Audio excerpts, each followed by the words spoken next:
We're going to record this video. I don't know what's going on. The dogs in the neighborhood are going crazy. Not sure what the hell's up.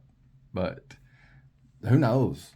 What I do know is D&K Knives sent us in a Microtech and a Heretic to review. We're combining these in the same video because I'm not really an OTF out the front type of person myself. Courtney, she likes them more than I do. But these aren't really our forte. Yeah, they're not really our forte. So, Jesus at the dogs. All right, let's muscle through it. Okay. If you like these knives, they're available at dnknives.com. This knife is around, if I'm not mistaken, I didn't see the 123-4 on his website. Yeah, it's a TE. I don't know what any of that stuff means, but we do have some history for you about OTFs and automatic knives. But I want to say this is going to be around the $310-ish range, but don't quote me. But if you do find the knife on his website, either one of them, and you fall in love, use Apex 10 at checkout for an additional 10% off, free shipping, over $50. Okay, Courtney. Yes. What do we think about these knives? Okay. I personally prefer the Heretic over the Microtech. Absolutely. I think the placement of the trigger is in a better spot for me. Both of them are tough for me to pull back. I can do this one fine to engage the blade, but to retract the blade, I have trouble. This one, it's okay there. The jimping on this one hurts my thumb. It is way too aggressive in my opinion. The size of this one is nice. This one, I'd have a heck of a time carrying around in my pocket. So, like, size, this one. Comfort, usability, this one. Okay. For sure. I know you mentioned the glass breaker. Yes. Yeah, you like the glass breaker better on this one than the Heretic? I don't know that I like how it sticks out so far, but and really I don't know the actual glass breaker part on both of them. Both feel kind of they're both dull. the same. Yeah. So, well, yeah, they're just rounded. Yeah. You know, I'm not probably tungsten or something like that. Possibly. Like whenever I felt how it felt, I wasn't real sure how effective they would actually be. I don't want to be like a negative Nancy. I just don't understand the hype on the OTFs. I think it takes me a lot longer to deploy a OTF and like as far as the disengagement, of something, like of a manual folder, than I mean. Well, let me go into the history here then. For like the traditionalist knife person. Okay. So prior to the first OTFs, everything was either fixed blade or, I guess fixed blade. Really, the ballast song goes back way. Okay, well, so you had a butterfly knife or you had fixed blades, pretty much. The first out the front knife come out in the mid 18th century. The first switchblade, which would have been more or less a gravity knife, still had wood handles, iron blade type thing, would have come out in the mid 19th century. It was around the time of the industrial age, and it was marketed towards farmers and laborers who wanted easier access to one-handed knives that could be deployed quickly. So this would have been the start to getting to this. Okay. The one-handed just without operation. the automation. Right. Just out the front. Yes. Gravity knives. Yes. The switchblade part come to where it didn't depend just on gravity. Right. Before all the folding When was the first automation? That was in the 19 or around 1860ish. Okay. So around the industrial era. Okay. After the Civil War. I know, I was watching a cutlery lover video on Bonza trapdoor, and that came out in the 1950s, and that was one of the first automatic out the fronts, according to him.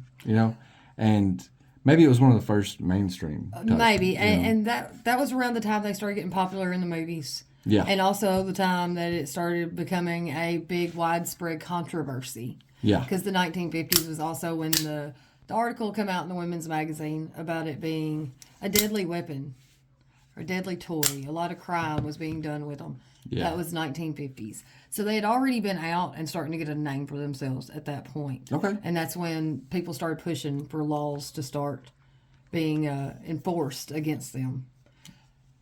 So. Yeah, they were. All right, like, don't take this the wrong way, anybody that's viewing this, but like they were extremely popular. The stiletto was made by the Italian community.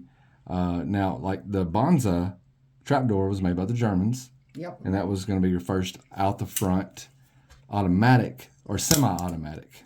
It also relied on gravity. Like you couldn't engage the knife if it was straight up, right?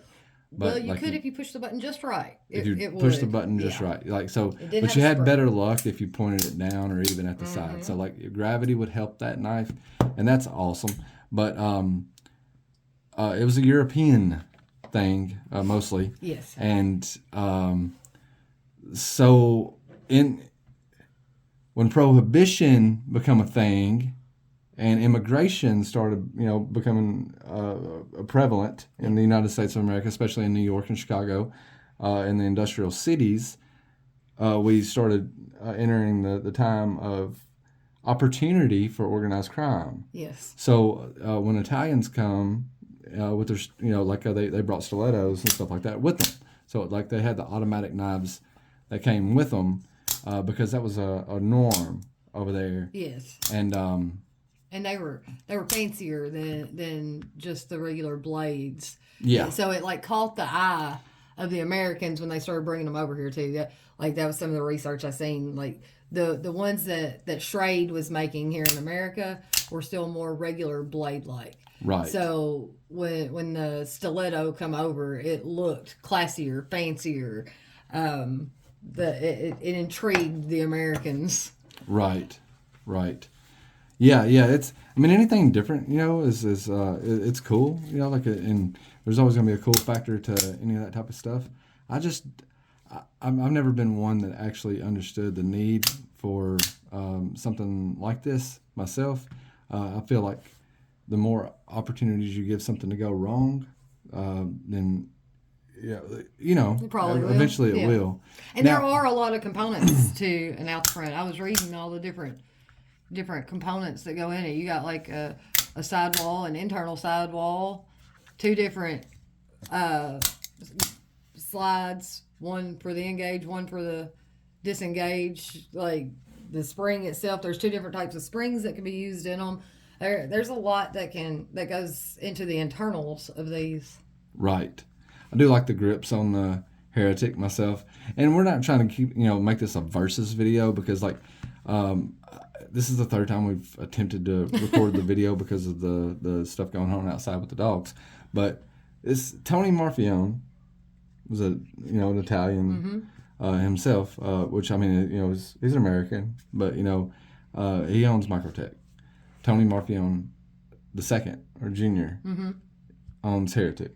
So there's a father and son type thing. Yeah. Both of them kind of kept that Italian stiletto tradition alive with the modern automatics, and yes. I think that's a great thing. I really do. It just wasn't something I've ever got into. It's just a different traditional type knife. Yeah, doesn't mean they're bad. It's just I don't know. I've always kind of considered these to be a great tool for somebody that may possibly have a handicap. Like if you need a knife. Yeah. You're one-handed, possibly. Like if you're missing a hand, they are very ambidextrous. You know, like so either hand, yeah. either hand will work. Be a great backup knife for putting in the back of the pocket or something like that. I don't know. As far as what I was reading too, because of the blade being all the way, all the way out the front, they are not as stable. No. As I'll have a little bit of play. As your regular folders. Regular folder will have 2 to 3 different contact points whenever they're out to keep the blade from disengaging and being connected to the handle, whereas this has one in here and it's mostly out. So when you get an even longer blade that's even further extended, it gives a lot more room for play. So that's another thing to think about when choosing one of these is the length of that blade is going to make that durability decrease as the blade gets longer. Okay. I noticed there's proprietary screws on there. Microtech does have proprietary tools to take their stuff apart. They sell their own little tool kits. And this box, it may have had a tool kit in it. I don't know. I didn't check, but yeah, they do. Even on their manual folders, like say the Strider DOC, which is a Death on Contact, that Microtech collabed with. It still has that same proprietary type of hardware. Yeah. And aluminum casing. It feels this one feels very comfortable in hand. I really like the way it feels. This one is much more comfortable in my opinion. Yes. There's a lot of handle here, so you got a lot of butt hanging out if you choke up on the blade or you choke up on the knife. I don't think personally, if I was going to get an OTF, that I would go for a dagger. But double-sided. This is in CPM MagnaCut, by the way. And it's $347. Yeah. So this is like $347, and this one's like, I want to say around the $310 area. Like ballpark. And there's just, and this is not the 70 or the 85. This is the full size UTX. So the Cleric, this is the Cleric 2, is much bigger. Yes. And this is in M390, and this is in MagnaCut. And I don't know where the heat treats are and how back it up where you're not including that. Yeah. That glass breaker there. Yeah, you'll see how much difference there is, handle and blade. Yeah. And I don't have a dog in the race. Like I wish I could say I've owned a dozen of these and I stand beside them and they're great knives and all that stuff. Or I've owned a dozen of them and I think they're pieces of crap and I would never buy one. If I wish I could give more insight, but I don't have a lot of personal experience with these knives at all. And it doesn't matter what brand it is. Automatic's just never been something I've ever gotten into, regardless of the brand. But other than that, you got 2 really good American brands here. Both of these knives are made in the USA. They're Microtech is the epitome, I think is the right word that you would come. Like when you think about automatic knives, Microtech is that's coming to mind. Yeah. And to know that the second generation here, maybe even third, I think it's possible. I think I may have read somewhere that the Marfione, like Tony Marfione, I believe his father was a knife maker too. So it could have been third, fourth generation, I don't know, but at least 2 generations. It's not unheard of in the knife making not at all. world. But I like both of them. Both of them feel like they're excellent quality. So I've got nothing bad to say about them except for they're just not my style. Right. That's it. That's the only thing. And it's not bad. It's just not my thing. But I do give props though. Like this being right here, it's more natural. To go right there, and then instead of having to come up here and then get it back the way you want it. Yeah, that's an apples and oranges thing because there's a lot of people that have gotten used to it being on the spine, and I can definitely see where you don't have to change your position.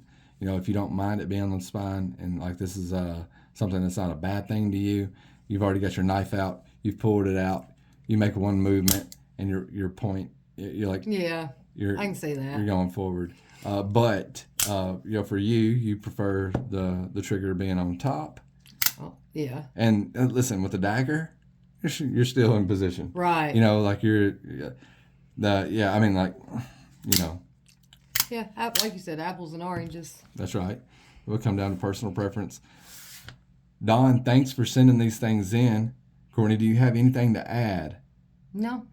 Okay. I was like, I really don't either. I know they're both aluminum construction. They're both comfortable in hand. From what I read, this this handle is a bit more contoured than the Yes, that was previous the major models. change between the TE and the DE was the contoured handle. Awesome. So yeah, I mean, like they do both feel wonderful in hand. Got no complaints with comfort. We did fail this one once. It failed to fire once, right? It had to be reset. Yeah. But it's only done it once, and we probably fired both of them 100 times or so.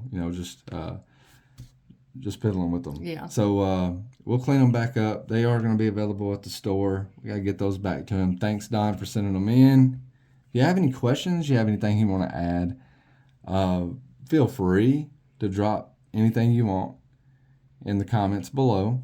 We're not automatic experts, but we felt compelled to at least do a video and try to maybe offer a little bit of the history of the knives because we could look that up. Right. Even though we didn't have a lot of experience carrying these, we do have experience. Well, I mean, we do, we have access to Google just like everybody else, right? Right. So there's a video there. So anyway, which one do you prefer? I prefer the Heretic Okay. over the Microtech, and that's been my consensus usually. Yeah. With I haven't been the biggest Microtech fan. I know that's not the popular opinion, but they haven't been my cup of tea. I prefer the Cleric too as well. Like if I was gonna buy one, I think at the price difference that they are, It'd definitely be the Heretic. yeah. I would probably shop for one with a blade more like the Tonto or a drop point or something. Yeah, I agree, and I'd probably go for a Heretic a little on the smaller side, like more comparable to this size. Yeah. But I do like the usability, the features are smoother to me on the Heretic than the Microtech, and Right. it doesn't hurt to open and close this one. Right. So, Okay. and every Microtech I've tried to do has been just too rough. It does have extremely aggressive, not jimping, but I guess texturing. Yeah, You would call it on the trigger. Yeah. It doesn't really bother my Your thumbs. calloused fingers, but I understand. My fingers it does not do well with. And to me, something else I noticed was you have no problems Pushing forward. and you got more problems pulling back. Yeah. I have more trouble. problems pushing forward and less problems pulling back. Like pulling back is just like I would say. It may be the reach. It may be the reach that we got going on. Yeah, that's a good point. But anyway, without further wasting anybody's time, D&K Knives, Apex 10% off, all that good stuff. You got anything else? Nope. We'll catch you on the flip side.